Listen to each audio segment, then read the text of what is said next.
The Council of Nicaea, establishing the biblical canon. Ever wondered how the books of the Bible were chosen? Journey back in time with us to the Council of Nicaea, where the fate of the biblical canon was decided. Discover the debates, the controversies, and the momentous decisions that shaped Christianity as we know it today.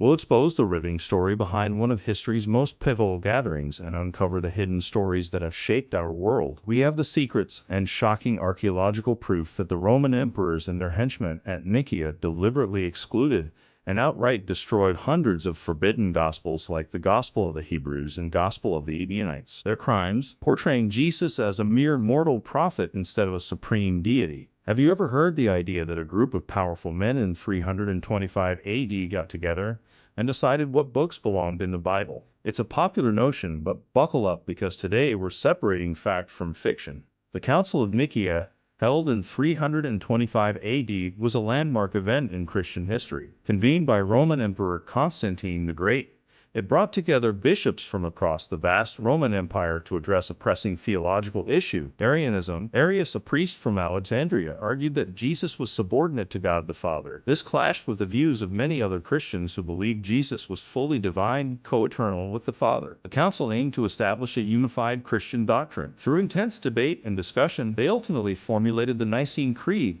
a foundational statement of Christian belief that declared Jesus to be of one substance with the Father. Here's where the misconception about the Bible canon comes in. Some claim that Nicaea also created a definitive list of approved biblical texts. However, this simply isn't true. There's no historical evidence to support this idea. In fact, the development of the biblical canon was a much longer and more complex process. The evolving canon. Early Christians relied on a variety of writings, including the Old Testament, inherited from Judaism, and new writings attributed to Jesus' apostles and other early followers. Discussions about which writings held true religious authority were ongoing for centuries before Nicaea. Several factors influenced the canon's development. Here are a few key points. Apostolic origin. Many Christians believed writings directly linked to the apostles held the most weight.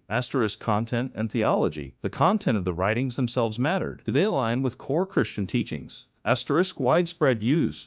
Writings that were widely circulated and used in worship gained greater acceptance. Nicaea and the canon. Not a defining moment? So, why does the myth of Nicaea creating the canon persist? There are a couple of reasons. Lack of clear records.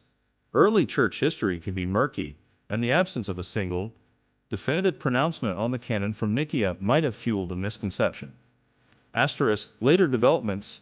Councils after Nicaea, like those in Rome, 382 AD, and Hippo, 393 AD, continued discussions about the canon, solidifying the lists we see today. People might mistakenly conflate these later developments with Nicaea. The Council of Nicaea undoubtedly played a crucial role in shaping Christian doctrine, but it wasn't the final word on the biblical canon. The canon developed organically over centuries, reflecting the evolving beliefs and practices of early Christians. The long and winding road to canonization. The development of the biblical canon was far from a straightforward process. Imagine a bustling marketplace of ideas, filled with scrolls and codices containing a rich tapestry of writings. Some were letters penned by apostles, others were eyewitness accounts of Jesus' life and teachings, while still others explored theological concepts or offered moral guidance.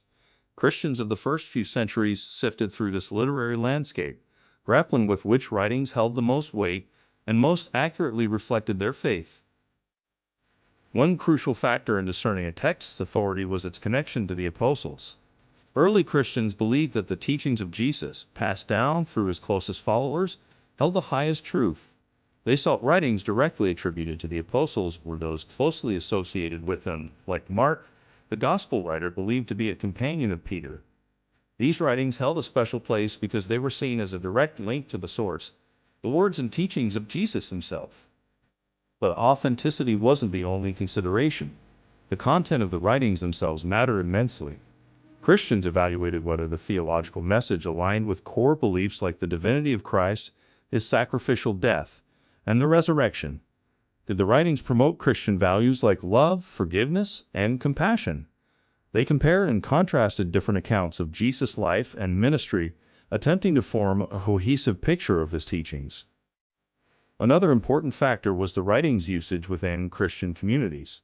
Writings that were widely circulated and used in worship during gatherings and prayer services gained greater legitimacy. Imagine a particular letter from Paul being read aloud at various churches across the Roman Empire. This widespread use signaled the text's acceptance and importance within the early Christian world. Over time, a consensus began to emerge. Certain writings resonated more deeply with Christian communities, demonstrating their apostolic origin, sound theology, and practical application in daily life. These writings were copied, preserved, and passed down through generations, forming the core of what would eventually become the New Testament canon. However, the process wasn't always smooth. Debate and disagreement swirled around certain texts. Some writings contained teachings that seemed contradictory or peripheral to core Christian beliefs. Others lacked clear authorship or contained historical inaccuracies. These were the subject of intense scrutiny and discussion among early Christian leaders. The Council of Nicaea in 325 AD, though not the sole arbiter of the canon, did play a role in solidifying the direction of the canon debate. By condemning Arianism, the Council indirectly affirmed writings that upheld Jesus' divinity, like the Gospel of John. However, it's important to remember that Nicaea didn't create a definitive list of approved biblical texts.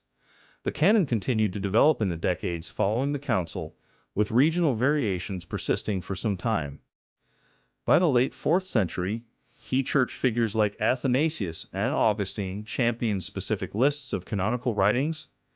Their influence, coupled with pronouncements from later church councils, helped solidify the New Testament canon as we know it today. The canonization process wasn't about a group of powerful men dictating scripture. It reflected a centuries-long conversation within the Christian community about what writings most faithfully transmitted the message and teachings of Jesus Christ. But the journey didn't end there. Even as the biblical canon took shape, the dangerous reality of persecution loomed over early Christians. Which brings us to our next fascinating chapter. The Roman persecution of Christians, facing death for their faith, explored the harrowing trials endured by those who embraced the new religion. From brutal executions to unspeakable tortures, the costs of professing belief in Jesus were extreme. Yet it was the unwavering faith of these early martyrs that helped carry the Christian message forward, paving the way for the very debates and councils that shaped the biblical canon we cherish today. If you haven't witnessed the powerful stories of those who gave their lives for their beliefs, I urge you to watch The Roman Persecution of Christians next. Their courage and conviction in the face of unimaginable adversity will leave you in awe and deepen your appreciation for the long, winding road that led to the Bible as we know it. So what are you waiting for? After uncovering the riveting story behind the biblical canon today, steel yourself for tales of profound sacrifice that helped make it all possible. Share this incredible journey with your friends, hit that subscribe button, and join us as we continue exploring the fascinating histories that have shaped our world.